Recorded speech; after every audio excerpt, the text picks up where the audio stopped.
Welcome back to Make Workshop, where we check out tools, toys, and tech built for makers. It's 2021. I am super excited. We have lots of incredible stuff coming your way. So let's just jump right into it. Today, we're going to look at a 3D printer that can print infinitely in one direction.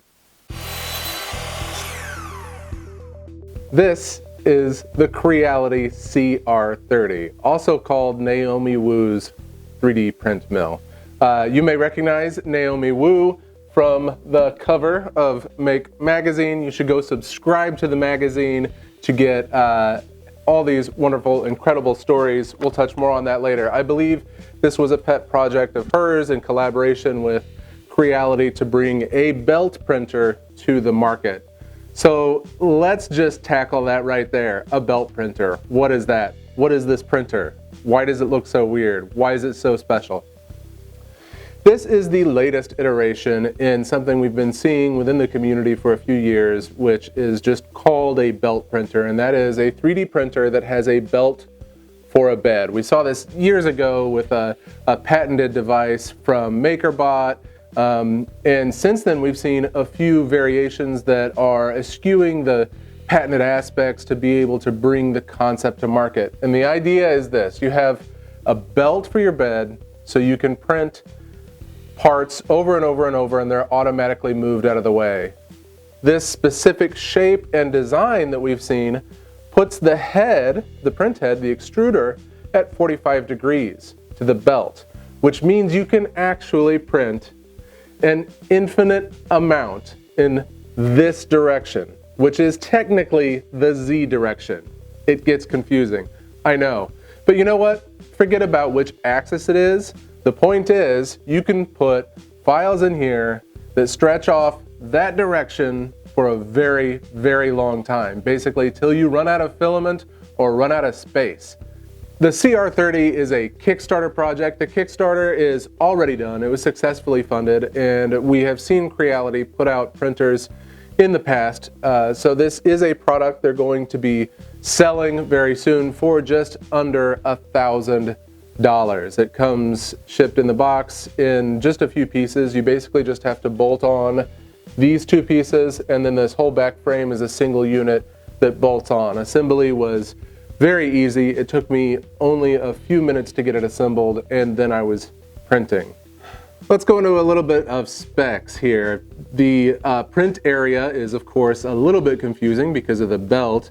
You have 200 millimeters by 170 millimeters by infinite in this direction. There is a filament runout sensor and a Bowden tube setup instead of a direct drive to save a little bit of weight on the Core XY setup down here. You will have to manually level your bed, which on this system is a little bit different than what you might be used to. You have these 2 points here for making sure the actual surface where the print begins is level, and then these 2 points here to make sure that as it comes down the bed, it's not too out of square. I didn't have any problems whatsoever printing in PLA, getting things to stick, getting the bed level at an acceptable quality. I'd want to dial it in a little bit more if I really wanted something to be just beautiful and stunning.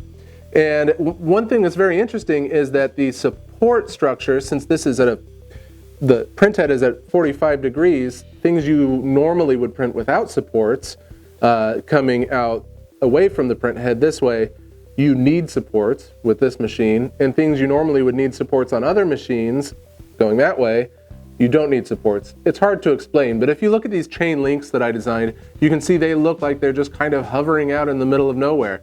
And the ones that succeeded turned out just fine. Now that was a very difficult file for any printer to print because of the hangovers, but this printer did an admirable job. What this is, what was sent to me, is a pre-production unit. So some of the things you see on this machine may not be the final versions. For example, I think this belt is different on the final versions that are shipping whenever you purchase one. What was so exciting about this machine to me is the fact that it's new and the fact that you can print very large objects. It's new you know, it's not something you see every day. You don't see this style of printer every day. That's exciting, that's fun. It's always fun to have something new and interesting to play with. It does have some downsides, of course. The optimization on your typical 3D printing machine has come from, you know, years of community input and refinement, and this machine has not had that refinement yet, so it's a little bit rough around the edges in terms of print settings and quality. But as you'll see on my prints, it worked just fine. I haven't done anything special to this machine. There are updates to the firmware, there's new printing profiles and stuff like that, but everything you see in this video is actually the default. The only thing I have changed out of everything is just to increase the temperature of the bed a little bit because things weren't quite sticking to the bed, and that's it. So I'm confident that even quality is going to go up from here. So let's talk about the strong points of having a belt. You can print the same object over and over and over and over. As a matter of fact, the slicer that comes with it, which is a variation of Cura, has a little setting where you can just put one object in there and then set how many you want to print. Like with these little Maker Faire robots, I just plopped the file in and told it to print 20, and it did. It just pumped them out overnight. You can see the prints are not absolutely perfect, but it's acceptable quality. The other bonus to having this belt is, of course, as I was saying earlier, you can print very long things. Now, a lot of people are using the print mill to print cosplay swords, which are very long. And, you know, I don't really have much use for a cosplay sword, a big plastic sword. So I wanted to come up with something that was practical. And I did. So here is this file. I love this file. It's just a little articulated arm that you can move around and lock in different positions. I use this on my workbench to do things like hold GoPros, hold lights, you know, all kinds of stuff, but it's a little small. Using the 3D print mill, I was able to make a larger one. Now this one is going to be capable of holding a lot more weight and being a little bit more functional. Now, I printed it mostly hollow. As you can see, it printed just fine. The quality is great. The print mill just spit it out. I printed it mostly hollow, which unfortunately means it's not going to hold a lot of weight right now. But I have probably about 20 or 30 pounds of filament on the way. I'm going to reprint this a little bit stronger, and this may even hang from the ceiling and be able to hold a DSLR camera for top-down shots of my work. Always nice to be able to have a practical print. Just look at that thing. Super, super fun. But that also puts into frame who this printer is for. This is really a niche item. Absolute beginners probably aren't going to want to mess with this over a printer that is kind of tried and true, and you know you're going to get fantastic results easily right off of the bat.